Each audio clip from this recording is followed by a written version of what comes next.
Hey, folks, welcome to another episode of the show. I'm Joe, and my guest runs Wisconsin School District that just scored close to 85% out of 100 on the state report card, top 1.6 in growth, number one high school in Madison Metro. Come on. First time in district history, actually. The highest rating the state actually awards. Dr. Dana Monogue, welcome to the show, my friend. Hello. How are you? I'm doing well. So we're skidding into the end of the year. What's it like to be you right now, boss? May is like an entire year, I would say, all in of itself. So we're excited that May is coming to an end. All good things, lots of celebrations. But overall, this is my 7th year in the role of superintendent. It's been my best year yet. For all kinds of reasons. So I think we're all ending the year tired, like everyone else who works in this industry, but really, really grateful. Yeah, most leaders, I think, in your seats, as I've heard, are exhausted, Mm-hmm. and that's in that question. That's just a reality. But the fact that you still find interest in the work is either the reason Middleton works or the reason why you're sleep deprived Yeah. since Exactly. 2019, Yeah. right? Right. I Exactly. want to pick on something. Most districts pick a lane. Okay, pick a lane. Uh, Excellence or belonging. I'm going to go there. Excellence or belonging, and they say they do both until the budget gets really tight, and then you find out really which one was the tagline. Right, you're number one academically. Okay, that not by accident, right? And you have co-built a K-12 framework around belonging, really from the ground up. In my mind, 8th grade algebra, the math just doesn't work, except yours does, boss. Tell me Yeah. how. Yeah. We have a lot to attribute, I think, our success to. I think we really have all the ingredients that are necessary for a successful public education system. Starts with our Board of Education. I work with and for a 9-member board. They are amazing. They really want to be a governance team with me and my central leadership team. They hold us to high account, but they really want to be in the work with us. They're super Mm. supportive, so we're grateful for them. We're in an ecosystem here in Dane County, Wisconsin, that's very pro public education. So there's just a lot of community support. Just recently this year, the Middleton Chamber of Commerce pledged their public support of our school district and are encouraging members to get intimately involved in the work of the district, which is, resulting in a wide variety of amazing opportunities for kids. We have great people who work here. We're in a people business, from our district level leadership team to principals to school level leaders to instructional staff, support staff. We own our own bus company. Our bus drivers take their job really, really Any seriously. electric buses coming onto the fleet anytime soon? We have one electric bus, Okay, for okay. which we got a grant to purchase, and it It's has always not. fun when those get unloaded and Yeah, it has not been working all that well. So, we're taking our electric vehicle routes kind of slowly. But yes, we have one, and we have a that's an couple of other. unpaid unadvertisement for those in the Yeah, busing industry right now. exactly, exactly. So I think the people who work here take their jobs really seriously. That's why I think we're seeing the success. And That because of that, you have people that believe in standards of excellence in terms of achievement. And that's what I'm getting at. Yeah. And all of the essential qualities that are part of the climate, culture, and environment that says you belong here. Yeah. I think we're on the right path. There's always work to do, but we're on the right path when it comes to focusing on the whole child. Yes, academic rigor and excellence is important, but human excellence is just as important. And so, beginning with our littlest learners in 4K all the way through high school, we have structures built in at every level, that work on social and emotional learning, that Mm. work on those soft skills, that work on belonging. Um, Last year, we created what we're calling our future preparedness framework. It's our version of a portrait of a graduate. It's called the Cardinals Journey. We're the Middleton Cardinals. And we've identified 8 competencies that we really are trying to instill in kids as they move through our system. And it's all of those things that we believe as a community, not just as a district, our kids are going to need to be successful in whatever life path they choose, after they graduate from us. And it has really allowed us to broaden our definition of excellence. Every month, our Board of Education honors kids in a formal way who are Oh, wow. embodying one of these characteristics, and staff members nominate students for this award. And you would not believe it. I mean, we have, entire families coming in, grandparents coming in. We've been just to celebrate what these kids are doing, and the stories that have unfolded attached to these 8 competencies are so inspiring. And we've been able to honor and celebrate kids who maybe wouldn't typically get that kind of recognition, right? These aren't the high level athletes or the high level musicians. These are just kids who are being phenomenal teammates and friends and problem solvers and creators in our district. And so What it's I'm so curious about, wonderful. Dr. Dana, give me a sense. I'm looking for the student that might be a bit of an outlier, that doesn't necessarily is on the fringe as it relates to some of the traditional things that we would celebrate Yeah. accidentally. But you've created this intentionality to, we are looking at the whole child. So give me a sense of who is no longer invisible in your district. Oh gosh, I always worry about that. I still worry about that. That Mm, there are kids who are suffering in silence, or kids whose talents are not being celebrated or recognized. So our work is not done here. but For one of those sport. competencies, what I'm looking for is which one of those Mhm. competencies Mhm. ushers that kid in, where normally, the same 3 or 4 competencies, "Oh, I that's not for me, that's not for me." Yeah, Which one? kids who are self-aware, kids who are Yeah, community oriented, kids who are accountable. That's been one of our favorites. Accountable to self, accountable to team, accountable so to good. others. There have been so many amazing stories of how that's showing up in our schools in a variety of different ways. So, who's still invisible? That question is gonna sit with me, I think, after this conversation. And I'm going to share that with others, because I think our Cardinals journey is helping us make sure no one is invisible, but Yeah. we always have work to do there. My guess is you are already or soon to be on the stage talking about the process of building this, because it's a level up from what the standard is out Yeah. there. You've connected it to community values, but also competencies that you know Yes. to be true. Everybody's doing best practice. And let me tell you, just from my own COVID kind of blew away best practice, Yeah. right? We're all working on building better practices now, Yeah. because the world has changed so much. And anybody leading from your position, there's not a road book or a rule book or a playbook or a simple blog post with 4 easy steps to lead, Yeah. successful systems forward. We're all learning it Yeah. together, right? And definitely your standard deviations above where I see most districts. But you're also, and I want to just unpack this, K-12 education. I mean, it's no joke. There's a trust and resource issue going on. It There's. doesn't matter where you're at. It doesn't have state funding formulas are just squeezing just Yep. the operational budgets. And yes, you're in a very Dane County is a very, very pro education, but you're still squeezed, We right? are. We Boards are. are getting nervous. Default response in most districts, including some good ones, is let's just go back to the basics, right? Strip it down, double down on testing outcomes, and you're leading in that environment, and so is the sector around you. Um, what what are you seeing more superintendents getting wrong within that ecosystem? I have the good fortune to be aligned with a variety of national networks, where I'm talking to superintendents both in Mm, Wisconsin, but also outside of my state. I also coach aspiring superintendents fantastic. who are thinking about getting into the role. And there's so much pressure that we're facing, so much political pressure that we're facing.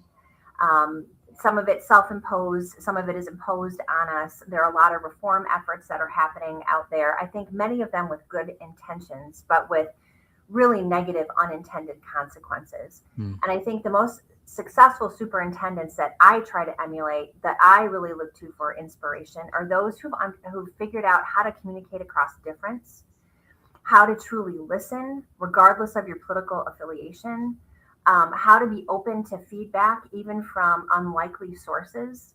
Everything here in our country right now is polarized, and superintendents are so uniquely positioned. Mm. to bring people across difference together to raise our next generation of students. So I think the mistakes I see people making are falling into one of those poles, too significantly, and maybe not being willing to listen to people who might be coming at you from a different spot on the political spectrum. In public schools, we accept everyone, we take everyone. We are expected to work with everyone, and I think the more that we as leaders can model how that can be done effectively, better things are going to happen for our students and for our staff. I see superintendents going out into their communities and doing the work pre-referendum. And I see you out doing that type of work every single year. Yeah. I don't want the only time that people are hearing me talk is when I'm out there asking for money. It just doesn't work. So every year I engage in around 60 or so community conversations. And And these that's aren't town halls. I mean, it's a no, difference between a town hall where you are yeah, up there, just yep.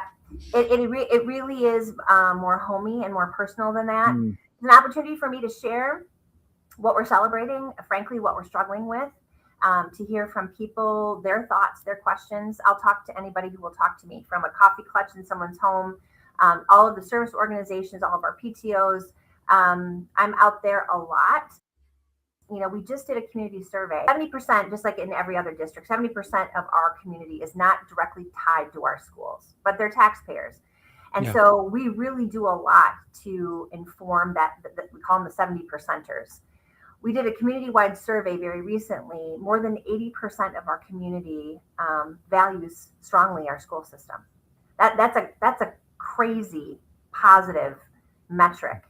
And we also know, as you're talking about budgets being tight, we're heading into the likelihood of an operational referendum here next November, and we're tapping into our community to find out sort of what their appetite is for supporting that. We have an 80+% positive rate from our community, and our community is saying, and we can't pay anymore, and we're all struggling financially, right? So that reality that you're talking about is very true here. We're constantly talking about where we can find efficiency, where we can cut, what we can do differently. When we feel we have the sort of recipe for a really successful school system, that's really hard. That's really hard to do. But is the reality that we're all facing. Yeah. And it is, as much as you have the competencies for the students right now, the leader competency of at the very, very bottom base, building trust. Yeah.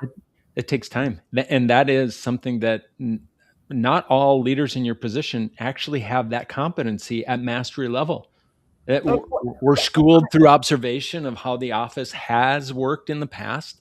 But if we can't build trust across our local base, yeah. um, like you It's hard. said, most of your stakeholders are not, they don't have children in your school system. Right. Right. Well, leadership longevity in the superintendency is so important. And I feel so badly for systems where every year or every 2 years, there's a new superintendent that comes in.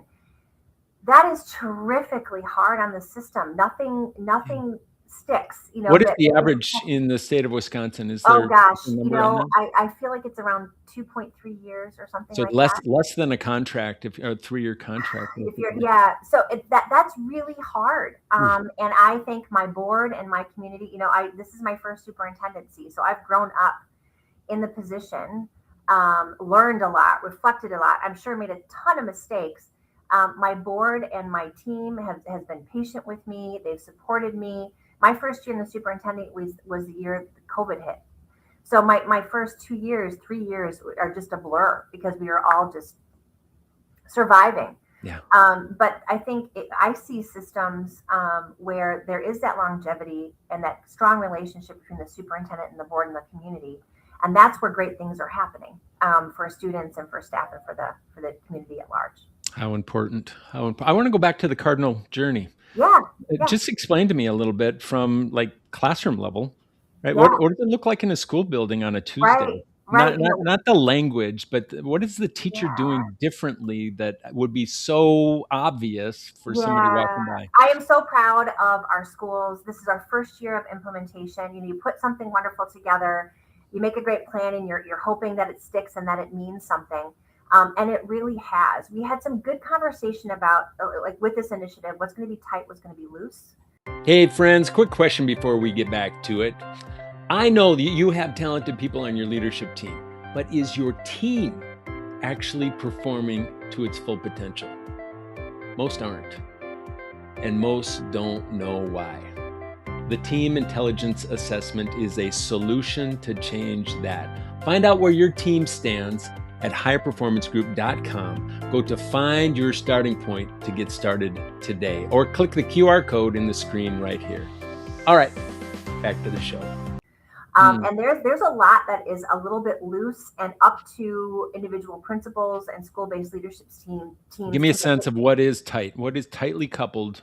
Yep, the language, the competencies. We have Okay. rubrics that undergird sort of all of that, and the So expectations. the what of that is standard. You're But still kind of yes, nuancing the how. totally. Got it. So our principals and their teams have done an amazing job of making this sort of live and breathe daily. So like at our elementary schools, we have morning meetings. Every day, a morning meeting structure. You will hear those competencies taught and touched on during those morning meetings. Next year, we're talking about infusing that into our school report card language. It's looking at existing systems and finding entry points that naturally sort of fit and our natural evolution sort of in our implementation. We have high school teams that are designing their course syllabi around around the Cardinals journey, hearing feedback conversations. When it comes to managing and shaping student behavior, all the way to sort of helping kids decide what they want to do next after high school. The language of the Cardinals journey is helping equip our educators with those shared kind of values and expectations. So it shows up in a wide variety of ways, and I cannot wait 2-3 years down the path to tell you what it's going to look like. Yeah, and I can't wait to, the portrait of a graduate is basically the foundation that you've created this from, but it is enhanced greatly through your own values, your own community input, but also the research that's been around for 30 years. Yep. And Yep. it's not. Sometimes these things are cast as like a miracle. Oh, we're going to have this like miraculous thing that happens when our students cross the stage, and everybody's going to be just like reaching for them to come join their system or wherever, because they're just going to be a cut up, and there's no operational plan for it. Correct. We had kindergarten teachers on our development team for this, and they're like, "Don't call it a portrait of a graduate. That feels really far away." Which is why we're not really calling it that. We're calling it a Cardinals journey, because it is all about our kids' journey through our system. So we really appreciated that perspective, and that's why we're not referring to it as a portrait of a graduate. So major chords are always pretty. I'm going to move this to a minor chord for a minute. Yeah. What's not working the way you want it to right now, as you're coming into a close of this academic year and spending some time in retreat and envisioning what the next year must be? You've got tremendous gains, but you also have real gaps. What is not where it just needs to be, boss? We look at our data in many different ways. We have a strategic plan. We have key performance indicators that we disaggregate. Many of our students are thriving. Not all of our students are thriving. And that is still predictable based on certain aspects of a student's identity. Right? So our Black and African American students, our students who are multilingual, our students who are in special education, while we're seeing some modest gains, we're not seeing the gains that we need to see for those students. And so those are the conversations that we're really having now heading into next school year. We are in a performance culture here in my district. There's a lot of pressure on kids to, if you don't go to an Ivy League school, right? And so we still have a lot of work to do with our community, with our parents, with our kids, to help them understand there are many amazing options for you after high school. It might be a 4-year degree. It might be a 2 year degree. It might be a world of work. About 73% of our kids opt for a 4 year experience. We have an amazing 2 year technical college in our backyard. We're Yep. trying to really help kids and families understand the value, lots of value. They're an amazing partner. So I really worry about the stress that our kids, especially our high school students, are under, and sort of our responsibility to lessen that and to make sense of that. So that isn't as working, I think, as well as I would like it to be. And then, of course, the whole funding part of this job is not working. Our state has not kept up with inflation since about 2008. Every school system kind of starts with a structural deficit. It's a really hard place to begin. Then it's up to individual communities to vote to increase the Yep. tax levy, so that all of those things, that just causes a lot of stress on the system. And so I do spend a lot of time with my fellow superintendents in advocacy efforts, working with legislators, those kinds of pieces. Yeah, I bump into a lot of superintendents that say the last 18 months have been harder than coming Yeah. out of COVID, for Yep. those very reasons. Yep. And many of them beyond their control, but they're still so committed to the mission. And many of them are, yeah, tired is one thing, weary, right? But Hmm. many of them are moving into wary. Like, do I have what Or it hopeless. Yeah. takes? Do I have what what what keeps you in this work, Dana? Yeah, gosh, there's so many things that keep me in this work.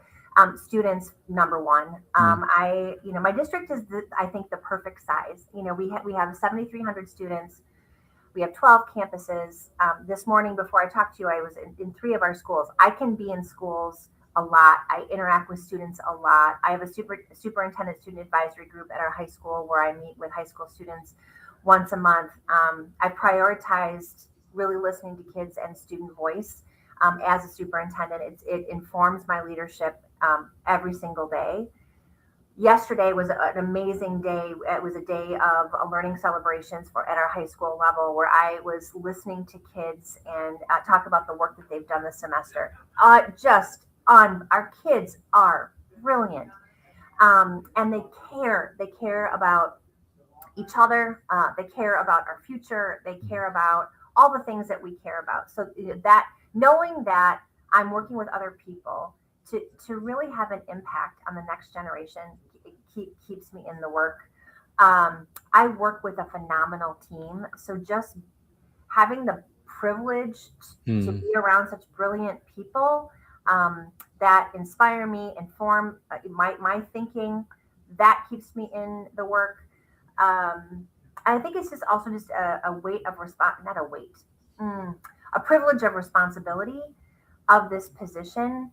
I don't take it for granted. I honor it, and that keeps me in the work too. I'm going to rephrase that to say, because I don't want to just say there is no weight. The weight is the Yeah, privilege. The yeah, weight is yeah. You're right. the privilege. You're And right. I'm just hearing a thunderous applause out there for you choosing this route. You could have gone a different routes in life, but I do believe that that chair is meant for a calling. It's meant for a mission. It's meant for something beyond, oh, that would be a fun job. It's beyond the Yeah. preferred parking space if you happen to have one. I do not. That would be great. I don't have one, but I need one. Because the weight is a privilege and it keeps you in the game. Superhuman, but we're gonna like move you into human Okay. role right now. Yeah. I've got this thing called lightning round, just Yeah. real quick hit. Yeah. Okay. No elaborating, just first Yeah. answer that comes to Yeah. mind. You Yeah. ready? Yes. Are you ready? Okay. I'm ready. A quote that you live by. I think it was Abraham Lincoln. The best way to predict the future is to create it. Worst advice you've ever received in leading people. Hire good people and just leave them alone. That's the worst advice. Okay, what's the best advice? When in doubt, don't hire. I've actually heard those in inverse order. Just so you know, I appreciate the way that you've framed it. Mhm. An unpopular opinion that you're just eager to defend.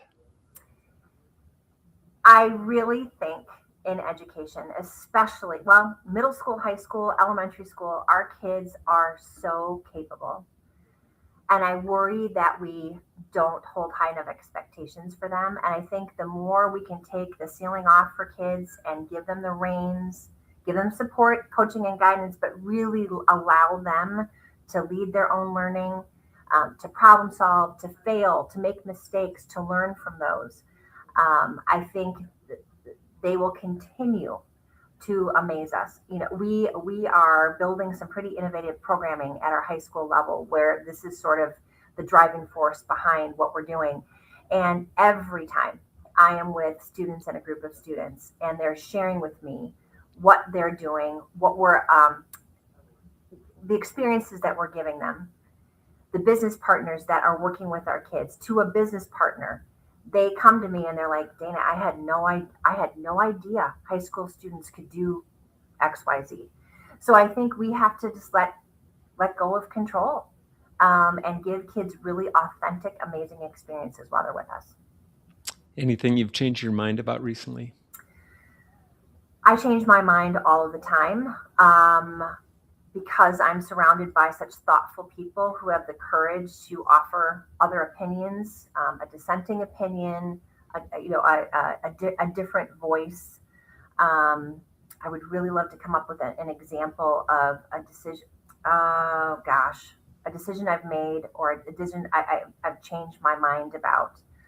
Um, Any snow cancellations that you'd pull back? the Just wor- asking. it's the worst part of my job. I will tell you. I dread the potential snow day. I do. Welcome to the Midwest. How about a decision in this role that you'd make 10 times over? When you say that, I think about all of the different people that we've hired for different positions and how they are thriving and making such a difference for kids. I would hire them, 10 times over.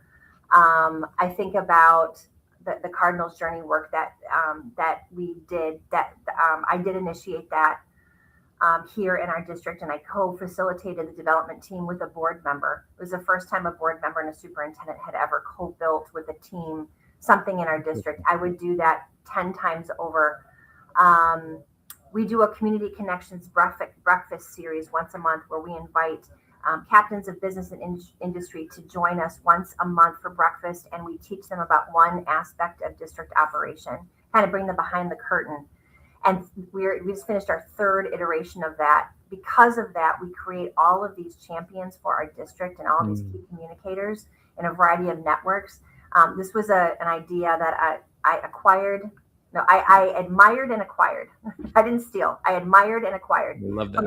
from another superintendent, and we kind of made it our own. I would do that 20 times over. It has been one of the most high leverage, I think, things that we've done recently to foster trust in our community. Okay, Wisconsin girl, Culver's or Quick Trip?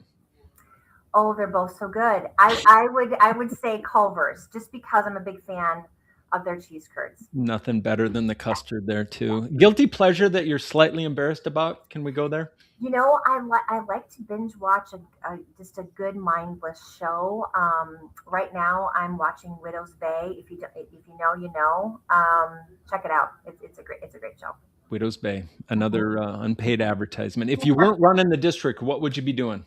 I started in college in pre-law, and obviously that's not where I landed, but I've always kind of wondered about that. A word, MCPASD's future. We just updated our vision statement, and it's engage, empower, evolve, and it's kind of a personal mantra. And it's what we want to be doing with the adults, and it's what we want to be doing with our students. Dr. Monogue, everybody, this has been a high power exchange. So appreciate you being on the show today. I appreciate the opportunity to talk with you. Thank you. I always try to pull that, like, what's the lesson here? There's so many of them. I think my lesson is this false binary, right? The idea that academic excellence and belonging are kind of in this competitive game, and one must win because of the squeeze that we're all in. But you're modeling a way, you're inspiring the heart in how you create a success system to do both. So I think if you're a superintendent, you're a board member out there, you're an aspiring superintendent, this is somebody to continue to put on the watch. But if they want to put your district like on the watch, how would they learn more about your district, Dana? Yeah, we have a great website. Our communications team does a wonderful job. MCPASD, just Google that. Also follow us on socials. We're very active: Facebook, Twitter, etc. Instagram. So give us a follow. We'd love that. All the places. All the places. That's the show, friends. Keep your dukes up and keep modeling like this amazing human right here. Thank you again. Peace. Thank you.